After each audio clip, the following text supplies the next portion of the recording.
Buhay sakto! Back to the future! Hello guys! Kamusta naman kayo dyan? Uy, sino yung nasa likod? Meron tayong backup. Hey bro! Wala nyo, nasan kami? Dito kami sa aming shortcut going Makapagal. Nanood muna kayo kasi matagal na tayo hindi nakapag bike ride. Wihoo, wihoo. Meh. Meh. Tumutulo yung tubig ko. Tumutulo yung tubig ko. Okay lang.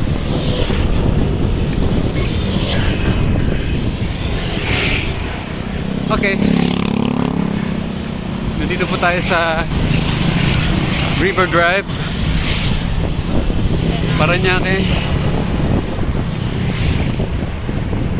Hindi nyo kita? Sige, baba natin ang screen. Yun! Makikita nyo na? Okay. Hey! Messina! How are you there?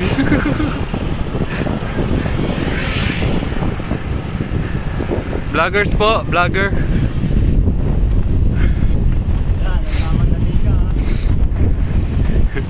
Hello guys. Hello guys.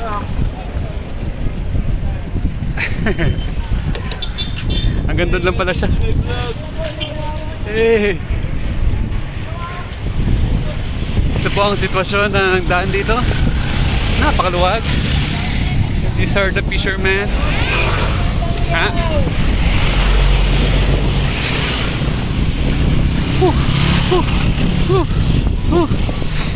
Kaya natin?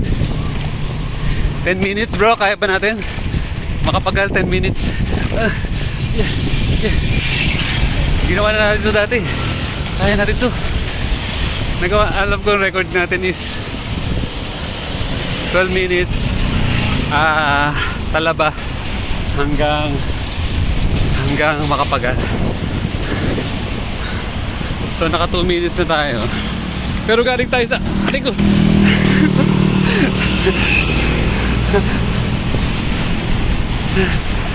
Alam mo na kaya ko to eh. Hindi ko lang maalala kung ilang minutes. I-search ko nga. I-search nyo nga. Ride na ako dito dati. Hindi ko lang matandaan kung nakailang minutes ako. Pero touch ako talaga 12 minutes. Kaya ito without interruption. Master.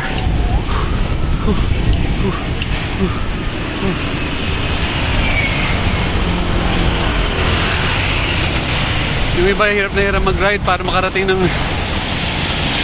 Maynila. Tayo, easy ng ride na ganito. Hindi ko na orasan kung oras kami walis eh. Pero malalaman nyo sa bilis ng takbo namin ngayon kung gaano kami ka bilis mag-ride. GCP. Hey dog!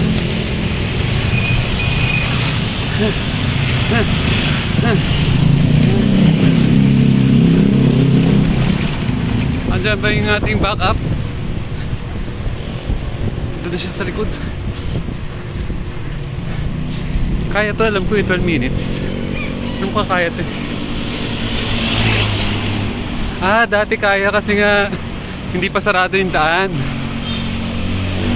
Pero nung sinara nila dito, kailangan lumabas ulit ng Quirino. Hindi na yun, hindi na aabutin yun. Kasi matadagdagan yun ng another mga 3 minuto. Okay, vlog na lang tayo. Inhale mga friends. Inhale. Exhale. Inhale. Inhale. Exhale. Isa pa, last one. Inhale. Hindi na po tayo aabot kasi hindi talaga kaya. Naalala ko sarado pala yung daan. Uy, no hands tayo.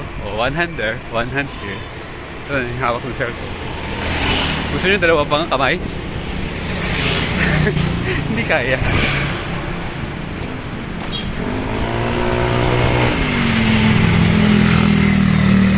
Bro, sauna ka naman. Sauna ka namin. Ako si brother Francis Adventure.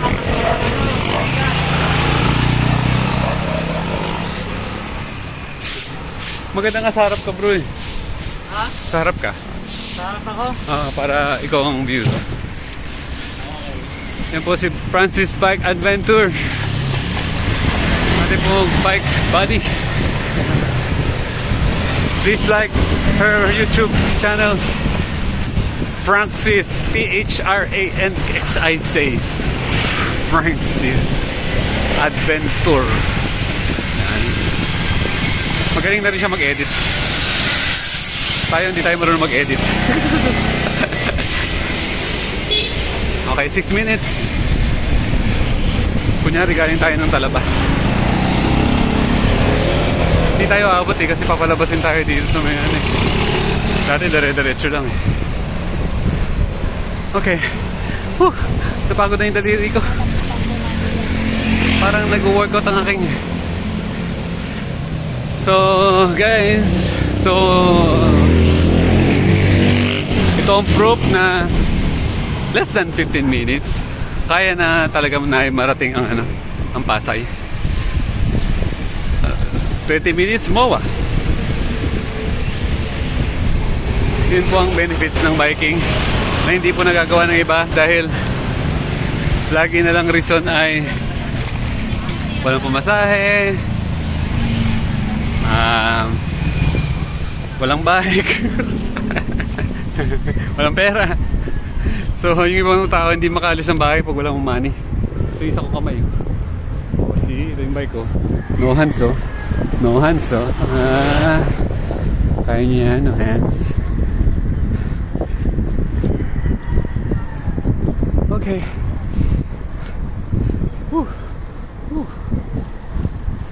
Isa na namang matinding ride na ginawa natin ngayon. Yay! Meron tayong vlog.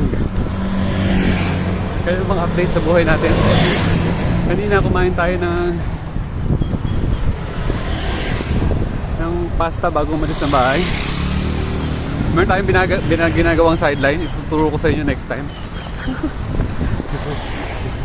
Para everyday meron kayong pangkain-kain. Ang galing bro, nakita yun. Amazing ka talaga. Ang galing mo, tumama sa mukha ko. Ang galing nito, ang galing talaga. Yay! Wow, di ba oh, para ka na sa probinsya oh. Ang dami na kasing talahib.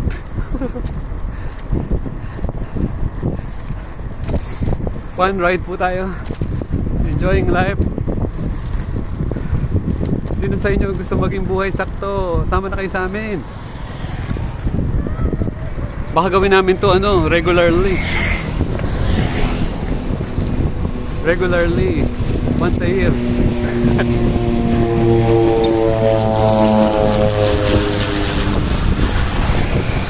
Bro, may bomba! Kala ko meron na. Kala ko gera na. Ha? Oo, nakuha na ko. Sakit na ng kamay ko. 9 minutes.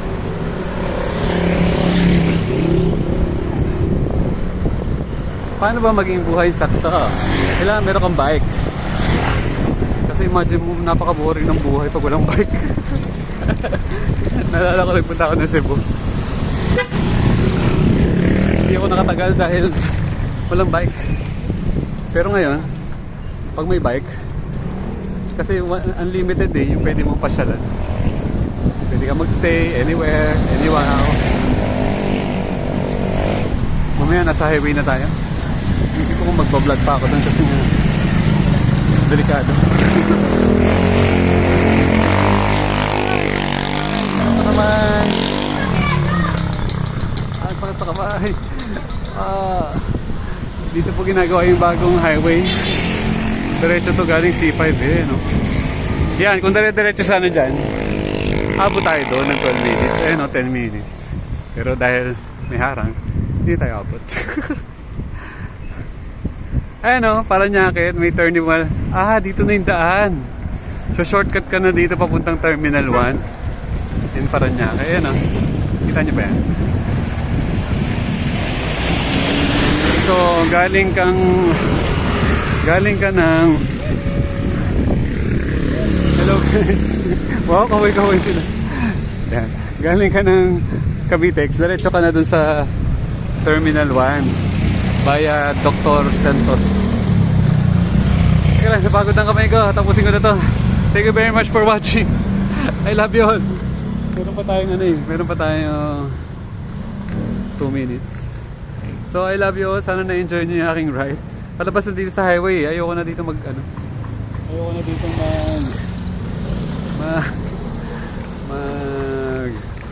magganto ng cellphone sa mismong highway. Bait po ng mga dito, kumakaway yung ating mga workers. Pinapagawa po natin yung highway.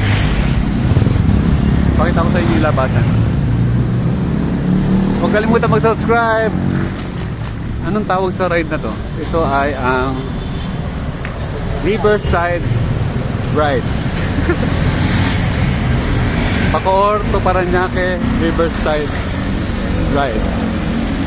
Yan. 1 minute, tapusin natin ito dito. Ayoko na doon. Ayun, ito yung highway.